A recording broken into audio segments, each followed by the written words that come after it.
Hello everyone, मैं Anita Thakur. Welcome to my YouTube channel. और आज हम लोग पढ़ने वाले हैं class 11th political science chapter जो हम लोग रीड कर रहे थे। उसी के नेक्स्ट टॉपिक हम लोग डिस्कस करने वाले लोकल बॉडीज़ का 8 चैप्टर था हमारा। तो नेक्स्ट है 74th अमेंडमेंट के बारे में पढ़ेंगे कि 74th अमेंडमेंट क्या था। तो 74th अमेंडमेंट में हम लोग बात करेंगे अर्बन लोकल बॉडीज़ की, जैसे कि हम लोगों ने 73rd अमेंडमेंट में पढ़ा था panchayati raj institution at the local level, मतलब विलेज लेवल पे। और आज हम लोग अर्बन टाउन्स और सिटीज़ की बात कर रहे हैं जिनमें नगर पालिकाज जो हैं वो लोकल लेवल पे सर्व करती हैं।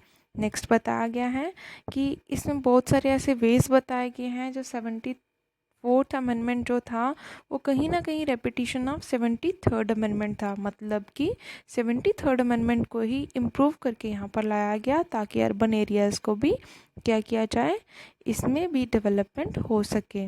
जितने भी प्रोविजंस थे 73rd अमेंडमेंट में, जैसे डायरेक्ट इलेक्शंस हो गए, रिजर्वेशंस हो गई, ट्रांसफ़र ऑफ सब्जेक्ट्स हो गए, state election commission, state finance commission, ये सब जो थे वो इनकॉर्पोरेटेड किए गए, मतलब इंसर्ट किए गए, इंक्लूड किए गए, मिलाए गए 74th अमेंडमेंट में भी, ताकि नगर पालिकाज में भी ये वाले जो मतलब प्रोविज़न्स हैं वो भी इसमें इंक्लूड किए जा सके और उनको भी अप्लाई किया जा सके। लास्ट पॉइंट में बताया गया है कि कॉन्स्टिट्यूशन जो था उसने ये मैंडेट कर दिया, उसने ये ज़रूरी कर दिया कि कुछ ट्रांसफ़र ऑफ लिस्ट जो है वो फंक्शंस जो हैं वो प्रॉपरली मतलब ट्रांसफ़र होने चाहिए स्टेट गवर्नमेंट से अर्बन लोकल बॉडीज़ में। मतलब कि स्टेट गवर्नमेंट जो है वो ऑल अबाउट मतलब पूरी देख रेख नहीं कर सकती है, तो इसके नीचे भी एक स्तर होना चाहिए, एक नीचे भी एक लेवल होना चाहिए जिसको अर्बन लोकल बॉडीज़ कहा जाए।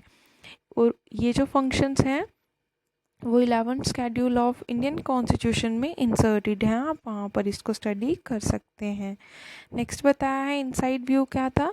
73rd और 74th अमेंडमेंट्स जो हो रही थी वो एक यूनिफॉर्मिटी क्रिएट करना चाहती थी पंचायती राज इंस्टीट्यूशन में और नगर पालिकाज के इंस्टीट्यूशन में, कि कंट्री में मतलब इंडिया में एक जैसे मतलब इंस्टीट्यूशंस और नगर पालिका जो हैं वो सिमिलर होने चाहिए एट द नेशनल लेवल, और पंचायत जो हैं वो भी सिमिलर होनी चाहिए।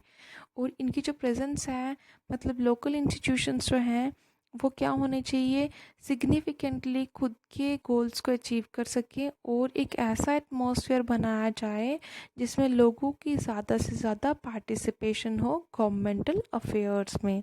नेक्स्ट बताया गया है कि इसमें कुछ और प्रोविज़न्स भी डाले गए, जैसे कि वुमेन की रिजर्वेशन और पंचायत्स में भी और नगर पालिकाज में इन दोनों की पार्टिसिपेशन जो थी वो एक्सेसिवली होना शुरू होगी, क्योंकि यहाँ पर इनको रिजर्वेशन मिल रही थी।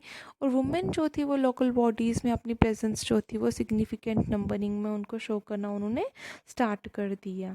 ठीक है। और उसके बाद नेक्स्ट बताया गया वुमेन को जब पार मिली, रिजर्वेशंस मिली, तो अब वो कॉन्फिडेंट होगी, उनको अपने खुद पर विश्वास हो गया कि हमारे पास कुछ रिसोर्सेज हैं, कुछ ऐसे फील्ड्स हैं जिनको हम कंट्रोल कर सकते हैं। नेक्स्ट पॉइंट में बताया गया कि ऐसे कुछ इंस्टीट्यूशंस हैं जहाँ पर वुमेन को ग्रेटर इम्पोर्टेंस दी जाने लगी। अब वो बहुत अच्छे से पॉलिटिक्स की वर्किंग को समझना उन्होंने स्टार्ट कर दिया। नेक्स्ट वेज में बताया गया बहुत सारे ऐसे केसेस थे जिसमें कुछ पर्सपेक्टिव्स जो थे वो सामने आए और बहुत ज़्यादा सेंसिटिविटी जो थी वो भी देखने को मिलेगी, मतलब कि डिस्कशंस जो थे वो लोकल बॉडीज़ में हो रहे थे। बोथ लेवल के जो लोग थे, चाहे वो मेल हो या फीमेल हो, दोनों ने पार्टिसिपेट करना शुरू कर दिया। और उसके बाद बहुत सारे ऐसे केसेस देखे गए जहाँ पर वुमेन अनेबल हो जाती है अपनी प्रेजेंस देने में, वहाँ पर मेल प्रॉक्सीज भी चलना शुरू हो गई। उनके फैमिली मेम्बर्स जो थे वो भी एज अ हेड उनके साथ काम करना उन्होंने शुरू कर दिया। इलेक्शंस में फीमेल को आगे खड़ा करा जाता, स्टैंड में लाया जाता, लेकिन जो वर्किंग होती वो सारे मेल मेंबर्स करते थे। तो इतना ही नहीं, और भी बहुत सारी प्रॉक्सीज यहाँ पर होती हैं। आई होप आप लोगों को समझ में आया होगा। Thanks for listening and stay blessed always.